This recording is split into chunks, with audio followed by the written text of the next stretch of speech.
Gabungan Pengusaha Kelapa Sawit Indonesia, GAPKI, melaporkan hingga Agustus tahun 2023, industri sawit Indonesia telah memberikan kontribusi pada devisa negara sebesar 20,6 miliar dolar. Ketua Umum GAPKI, Edi Martono mengatakan, nilai devisa tersebut bersumber dari hasil ekspor minyak sawit mentah atau CPO, termasuk biodiesel dan oleokimia, yang mencapai 23,4 juta ton. Terus dukung channel ini agar berkembang ke depannya dengan cara subscribe dan nyalakan lonceng notifikasinya. Semoga bermanfaat. Salam petani sawit Indonesia. Sementara dari sisi produksi sendiri, hingga Agustus tahun 2023, produksi industri sawit telah mencapai 36,2 juta ton. Meski begitu, kinerja industri kelapa sawit sepanjang tahun 2023 ini tidak lebih baik dibanding pada tahun lalu, utamanya dari segi harga. Beberapa penyebab penurunan harga minyak sawit pada tahun ini dipicu oleh melemahnya daya beli akibat perlambatan ekonomi di berbagai negara dan melimpahnya stok di negara-negara produsen. Dikutip dari data GAPKI, nilai ekspor hingga Agustus tahun ini hanya mencapai 19,2 juta dolar. Nilai tersebut lebih rendah pada periode yang sama pada tahun lalu yang mencapai 26,2 juta dolar. Padahal, dari segi produksi pada tahun ini, sampai dengan Agustus tahun 2023 masih lebih besar daripada periode yang sama pada tahun lalu, yang hanya mencapai 31,6 juta ton. Penguatan harga kelapa sawit di tahun depan dipengaruhi oleh fenomena El Nino, karena fenomena tersebut bisa mengganggu pasokan CPO.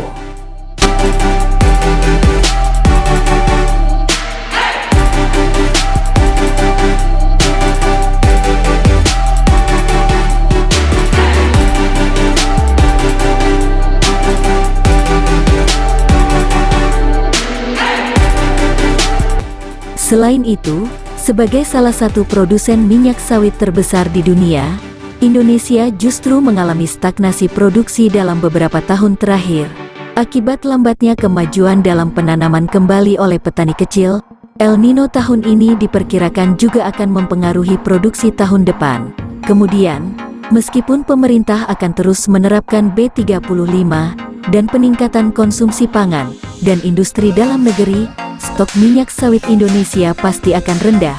Menyikapi hal tersebut, pengusaha sawit berharap pemerintah Indonesia dapat mengambil langkah-langkah yang bijaksana untuk menjaga daya saing industri kelapa sawit Indonesia dengan memperkuat produksi minyak sawit berkelanjutan dan tidak mengeluarkan peraturan yang kontraproduktif, serta memperjuangkan perdagangan bebas dan adil, apapun hambatan perdagangannya. Pengusaha sawit nasional optimistis, prospek industri minyak sawit mentah atau CPO pada 2024 akan lebih baik dibandingkan tahun ini. Hal ini seiring dengan perbaikan harga komoditas unggulan ekspor Indonesia.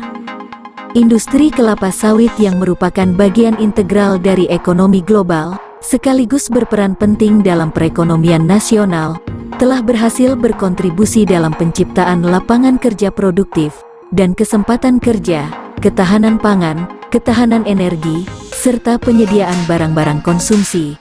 Hal tersebut turut berdampak pada penurunan tingkat kemiskinan di kalangan petani pedesaan, termasuk bagi petani kecil.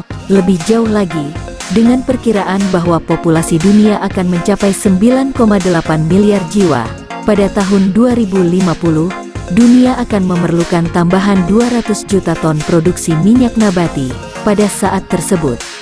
Minyak sawit merupakan cara yang berkelanjutan dan efisien untuk memenuhi permintaan minyak nabati yang terus meningkat.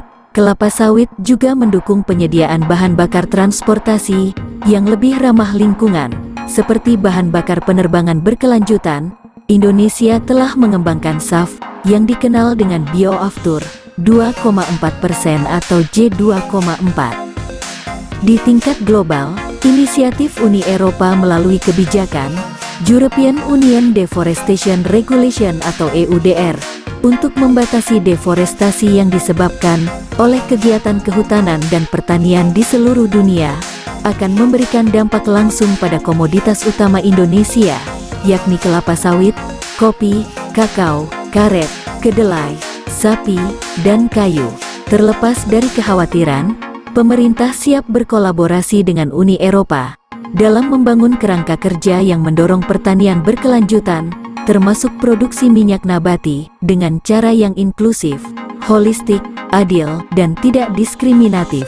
Pemerintah juga telah mengembangkan clearing house untuk memastikan seluruh komoditas perkebunan yang akan diekspor dapat ditelusuri untuk menjamin pasar global, bahwa produk-produk tersebut dihasilkan dari perkebunan yang berkelanjutan.